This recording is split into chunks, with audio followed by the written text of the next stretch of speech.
Nissan is announcing a $1.4 billion expansion in the north of England. The new Sunderland hub will produce batteries and electric vehicles, building on the success of the company's flagship electric Leaf model. Now, the British Prime Minister Boris Johnson called the plans a vote of confidence in the UK. Joining us now is the Nissan Chief Operating Officer. He's Ashwani Gupta. Good morning, Ashwani, and thank you so much for joining us on Bloomberg. First of all, give us a bit of a sense whether the government has actually given you any reassurance that the plans won't change. You're confident that actually the rules that we have so far will apply and that this is a good investment for Nissan? Thank you so much for giving me this opportunity. This is a great day. As you can see, I'm on the shop floor of our Sunderland plant.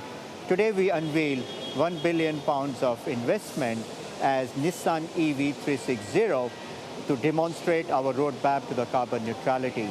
To answer your question on the government support, the government support has been very crucial for us, not only in terms of financial support, but we are transforming the way we work, and we have a common goal, which is how to achieve the carbon neutrality.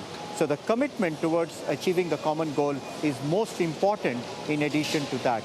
The second thing is, what's also very important, the way we have worked together as a full ecosystem and not standalone as car manufacturing or battery manufacturing or the microgrid. So this project is collaboration of all the partners, including government, with a common goal, how to make our ecosystem competitive and environment friendly.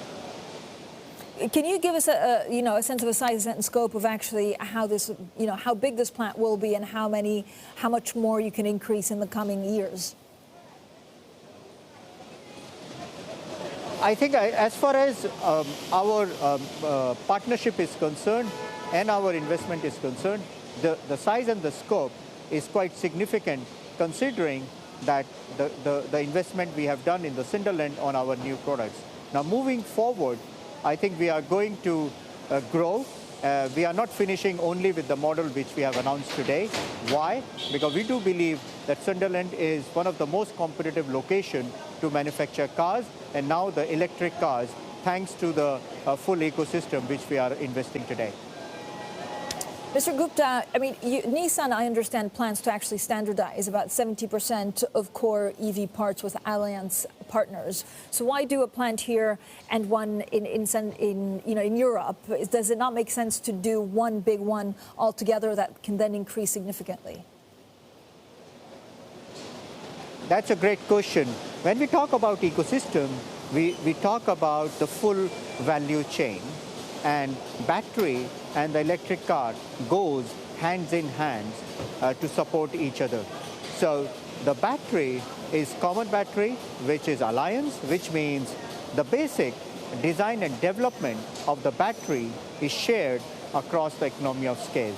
And as you know, that AESC Envision is supplying the battery to us since 10 years.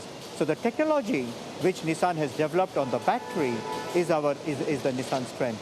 Then the second point comes where to industrialize.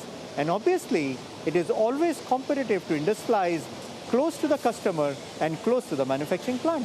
And that's why we took the decision to expand the capacity of the Sunderland battery plant, which is operational since 2013. Yeah. Mr. Gupta, are semiconductor shortages in general getting tougher to deal with, or do you see a little bit of a let-up? I think the semiconductor crisis is a new normal for us post-pandemic. This crisis has taught us how to plan for the unpredictable scenario. We are adjusting our production, but as you can see, we promised 12 models in 18 months, and you can see even in Sunderland, we have launched Qashqai, which is greatly perceived by the European customers. We were moving ahead. Obviously, we are doing some production adjustment, but I'm pretty sure we will be out of the woods soon. Yeah. And Mr. Gupta, final question on the alliance. How's it going between teams and executives? Are you all getting along? Oh, alliance, I mean, this is a great teamwork. As you can see that Luca talked about the Renaulution, Luca talked about e-waste yesterday, you saw me today talking about Nissan EV 360, and you saw the collaboration we have. So for me, we have entered into the new era of alliance because most of our platforms and powertrains are common. So what next? Yeah. So we want to use electrification as one of the most important pillars to define the next alliance, and this is what we have demonstrated on the battery.